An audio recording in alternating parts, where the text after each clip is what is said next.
we're looking at factoring something called a perfect square trinomial. So we know it has to have three terms. And a perfect square trinomial is a trinomial where the first term is a perfect square. Okay, so I'm going to give you an example. 25, is that a perfect square? 25x squared. Yeah. What's the square root of that? 5 what if it has x squared? 5x, good. And the last term is a perfect square. So positive 16. Is 16 a perfect square? Okay, so the middle term is equal to the square root of the first term. So what's the square root of, the square root of a. What's the square root of a? Just a. Okay, what's the square root of c?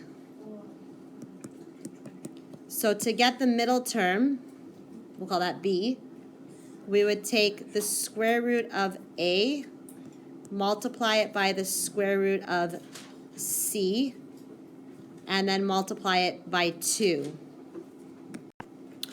The square root of a is 5, and the square root of c is 4. What's 5 times 4 times 2? Okay, so b is equal to 40 plus 40x, because I'm writing it in the form ax squared plus bx plus c. So I've just shown you how to create a perfect square trinomial.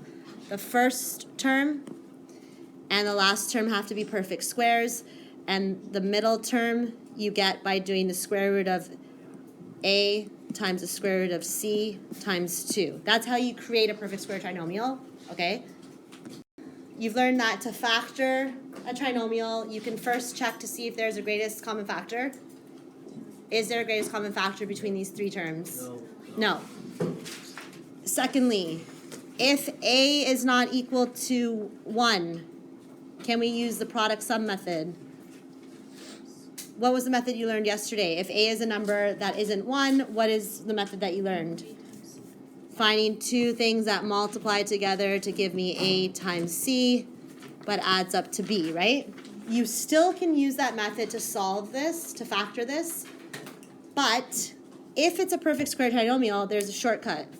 Okay, so is this a perfect square trinomial? Yes. The first term is a perfect square, and the last term is a perfect square, and there's 3 terms. So to factor a perfect square trinomial, you don't even need to do this. You can, but that's a long method, and you're working with big numbers here, right? All you do is you find out, okay, what is the square root of the first term? 5.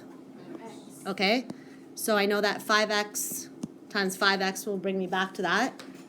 What's the square root of the last term? 4. What is the sign of b? That's the answer. That's factored form. Okay, so if I give you a question like this and I tell you to factor, first check, it's a trinomial, so always check to see if it's a perfect square trinomial. Is the first term a perfect square? Yeah. Is the last term a perfect square? Yes.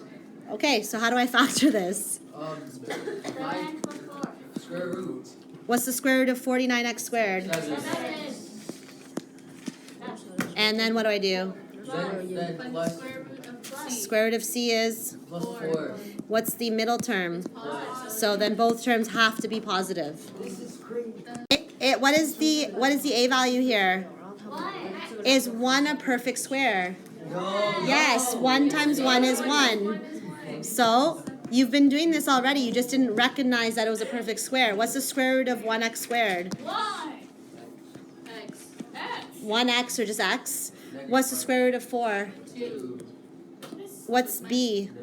So it's going to be take away, take away. Is it true, you've done this, is it true that two things that multiply together to give me positive 4 and add up to negative 4 are negative 2 and negative 2? Is that true? Yes. So you learned this already, but this is a shortcut. Is this a trinomial? Are there 3 terms? Is the first term a perfect square? Is the last term a perfect square? So how do I factor this? 4x minus 11 times, okay, now you can simplify that. 4x minus 11 squared, yes. You can simplify all of them to write whatever your factors are, you're multiplying it by itself, right? Let's check.